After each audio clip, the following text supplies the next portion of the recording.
If you've ever been to Disney World, you've probably met a few cast members. But what if I told you there are 14 things they secretly hate that guests keep doing? I've spent years exploring the parks, talking with cast members, and digging into the stuff most visitors never notice. And what I've found might completely change how you act in the parks. In this video, we're breaking down all 14, what they are, why they bother cast members, and how to avoid doing them, so you can have smoother interactions with cast members and an even better trip. Because here's the thing, ignore even a few of these, and you could ruin not only your own experience, but someone else's magic too. Number 1. Jumping into the shorter line for the ride without checking with the cast member first. Okay, imagine you're at the entrance of a ride. You see a line that looks shorter, hooray! So you dive in, but the cast member stops you. Why? Because there's a reason the line is moving slower. Maybe someone in the group ahead has a mobility scooter. Maybe the next boarding group has a large party. Maybe something's about to get shut down. Many guests don't realize cast members hate having to reorganize lines because someone jumped in and messed up the flow. See, Disney rides run on careful timing and queue management. When one guest jumps the queue or shifts into the wrong side, it can throw off loading, seating, or even safety checks. Here's some friendly advice so you won't be that guy. Pause for a second when you see the shorter line. Ask a cast member, is this the same boarding group or is it going somewhere else? They'll appreciate you asking, you'll save yourself confusion, and you'll avoid that awkward, you can't be here moment. Now that we've handled ride line etiquette, let's talk about something even more subtle, the way you hold up the line before you reach the ride. Number 2. Dragging your group in last minute and causing delays at the entrance. Picture this. You're at the entrance checkpoint of a ride. There's just one couple in front of you with matching t-shirts. You're almost on the ride. You're excited. It's a long wait. It's now becoming It's a Small World. Suddenly, that couple is joined by a larger group of like 8 or more people. And it's clear they're not ready for the ride. They're pointing, debating who goes first, and do they even have everyone there? Now, you're waiting for this to all get sorted out. Frustrating, right? The cast member had a flow and rhythm going. This is exactly the kind of tiny delay they quietly dread. We know why we as guests hate this, but here's why the cast members aren't fans of it either. Every minute counts. Back-to-back ride loadings, timed shows, fast-moving lines. That delay doesn't just impact your group, it trickles into the next 10 guests or more. At many attractions, cast members work to fill every available seat to maximize efficiency. When a large group arrives late, the ride vehicle may have to be dispatched with empty seats, or cast members may need to rearrange other guests to fill the gaps. So, if you're part of a bigger group, keep in mind that also in 2025, Walt Disney World clarified in their policy that using a placeholder in the queue is considered a form of line cutting. In other words, your party needs to enter and stay in the queue together. Some alternatives could be helpful, such as lightning lanes, virtual queues, or if riding as a larger group isn't as big of a deal, rider switch and single rider lanes are often options. So, we've got ride queues and entrance delays covered. But now, let's zoom out to a broader behavior that frustrates cast members across the parks. Number 3. Acting like the cast member makes the rules. This one's subtle but powerful. Many guests treat the cast member like the boss of the park, telling them the ride must stay open longer, demanding special exceptions, etc. But here's the hidden truth. Cast members are not rule makers. They enforce the rules. They don't set height restrictions, ride closures, ticket prices, or meal plan policies, and they can't deviate these on the fly. A guest who argues about something beyond their control draws out the interaction, slows service, and puts the cast member in a weird position. They want to help, but they simply can't change corporate policy in that moment.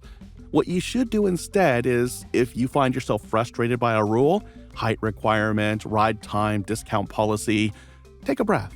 Ask calmly, I realize this is policy, but could you explain why it's applied this way today? A simple, respectful question often yields a helpful explanation rather than confrontation.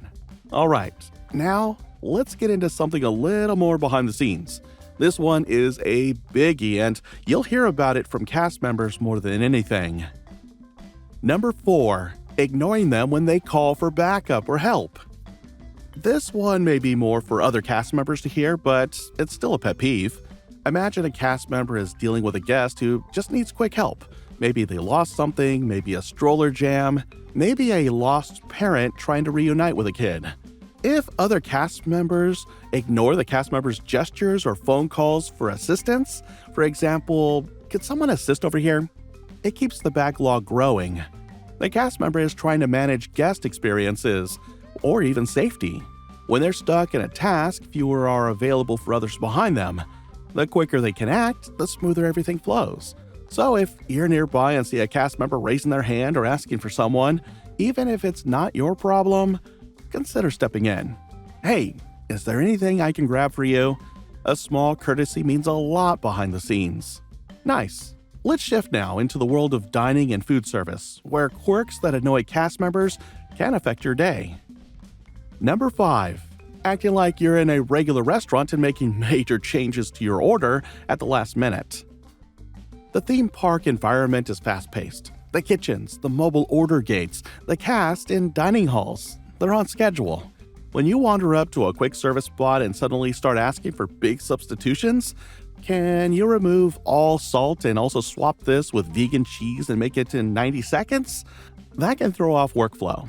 Now, we're not talking about food allergy accommodations, but either picky preferences or dietary restrictions such as a keto or vegan diet.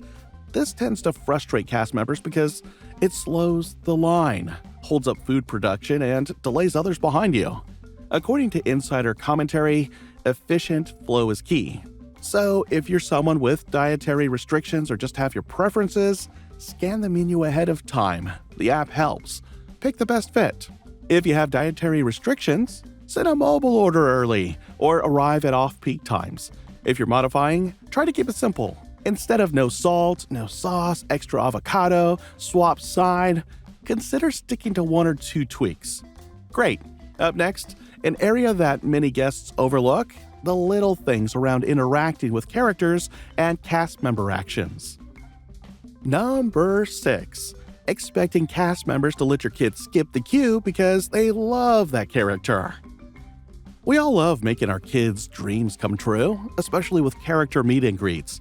But I've heard from cast members they hate the expectation that they'll bend the rules for sightlines, queue skips, or special VIP treatment just because there's a cute kid in front. It's unfair to others in line, and it puts the cast member in sticky territory.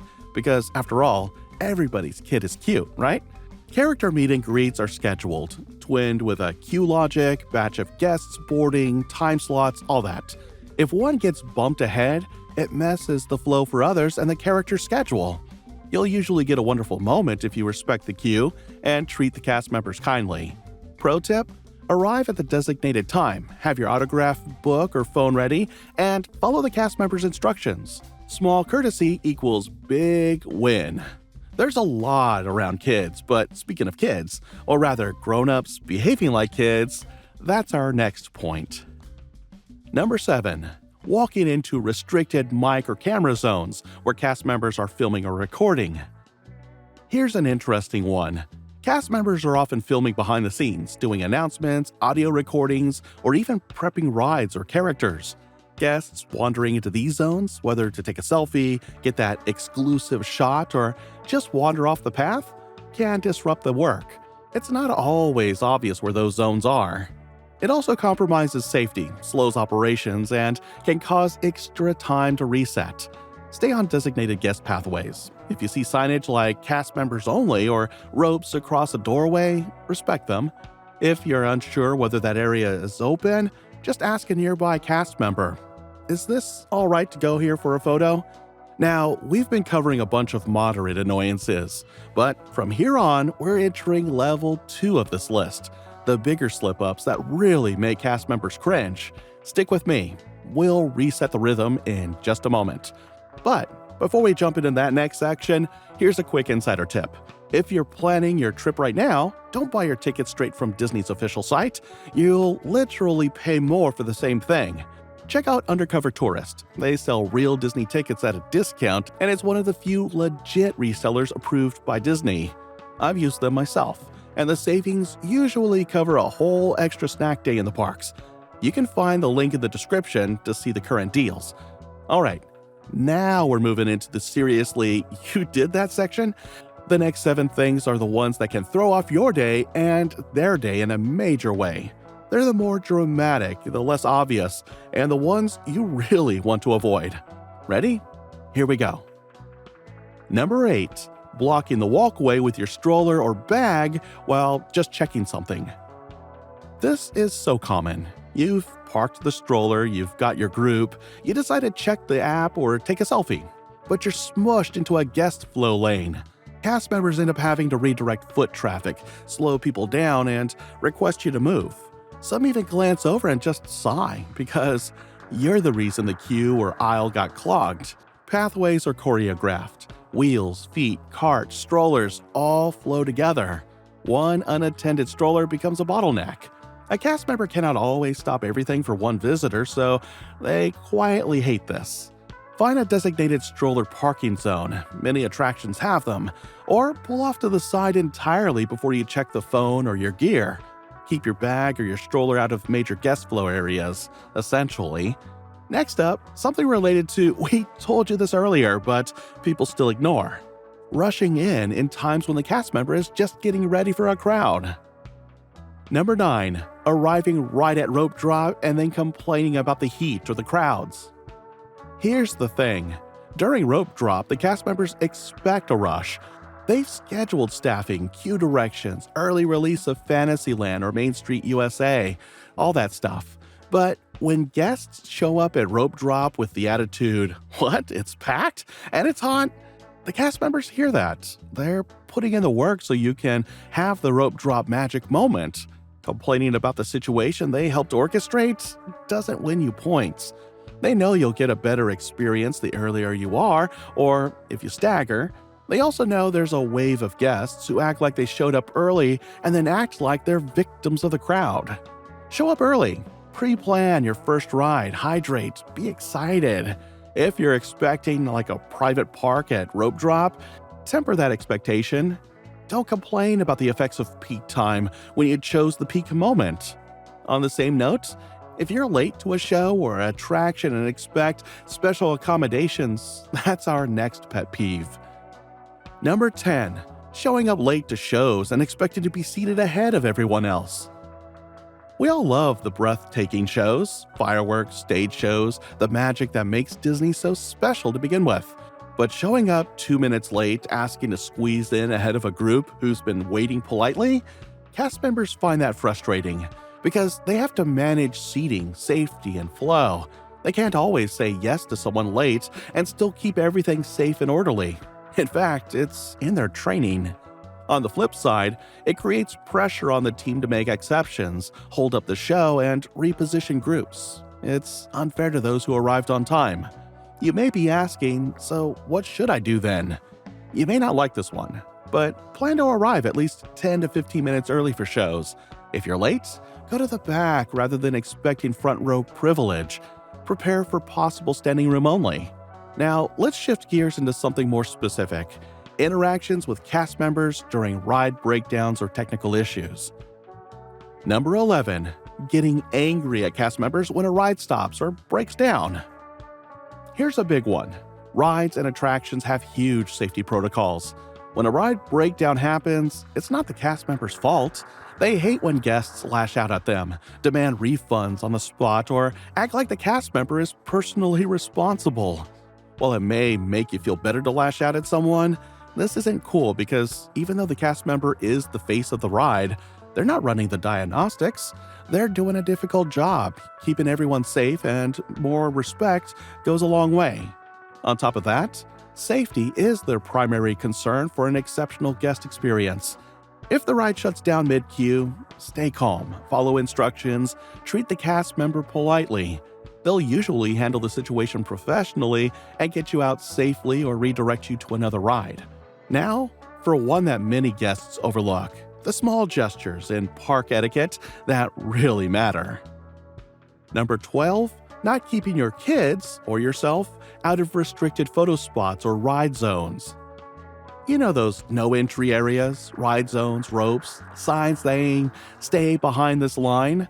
These exist for safety, show integrity so you don't see ride mechanisms, and for guests behind you. When families or groups ignore those tags and go behind them for the perfect photo, the cast members are the ones who have to enforce removal or even halt operations momentarily. According to Disney coverage, backstage areas, for instance, must be protected and unseen. When you do go into these restricted areas, you're potentially exposing yourselves to dangerous zones, interfering with ride mechanics and making extra work for the team. Choose to be a friend of Mickey. Always obey signage. If you want a behind-the-scenes shot, check if there's an official hour like Keys to the Kingdom rather than browsing behind the rope. Keep the magic intact. We're now getting into the final stretch. The next two are heavier and truly impact how guest members perceive your entire day. Number 13. Implying you've earned something you haven't. VIP treatments, skip lines, etc. This one's subtle but important. Some guests act as though their money spent or time invested gives them the right to bypass standard guest etiquette. They may say things like, "Can I skip ahead since I paid more?" Or, "I'm a longtime fan, so you should treat me special." The problem is cast members are trained to apply rules fairly. When someone demands special privileges, it disrupts etiquette among guests and puts staff in an awkward position. One insider article, even titled 11 Unmagical Secrets I Learned While Working at Disney World, notes the pressure to maintain the ambassador of happiness role even when guests push boundaries. This behavior looks and feels entitled, it burdens the team, and it undermines the smooth experience for everyone else. If the cast member gives in to these kinds of requests, they're often faced with a flood of people asking for the same treatment. Instead of expecting something extra, aim to earn goodwill. Greet the cast member warmly, follow the rules, say thanks. Small actions pay huge dividends. And finally, the number one behavior that cast members hate more than anything else. Number 14. Forgetting they are human, getting rude when something goes wrong.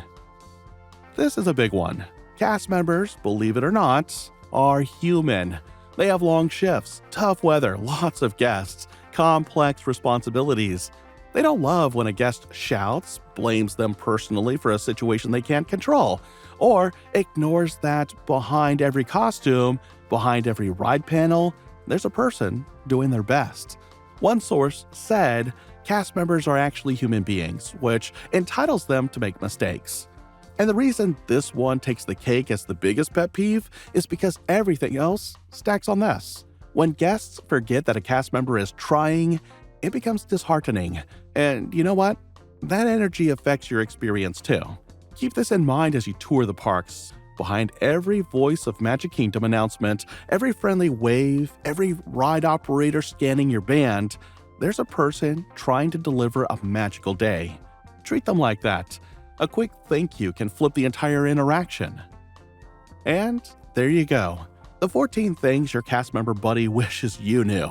If you avoid these behaviors, your day at Walt Disney World will not only be smoother, it will feel smoother. You'll run into fewer snags, fewer awkward moments, and more of that "this is magic" feeling that drew you to the parks in the first place. Now, I want to hear from you. Which of these surprised you most? Drop a comment below. I'll be reading and love to hear your take. And if you enjoyed this episode, go ahead and like and share, because who doesn't want a smoother Disney day? If you're new around here, hit subscribe so you don't miss more insider content like this. And while you're at it, watch this next video because your adventure is just beginning.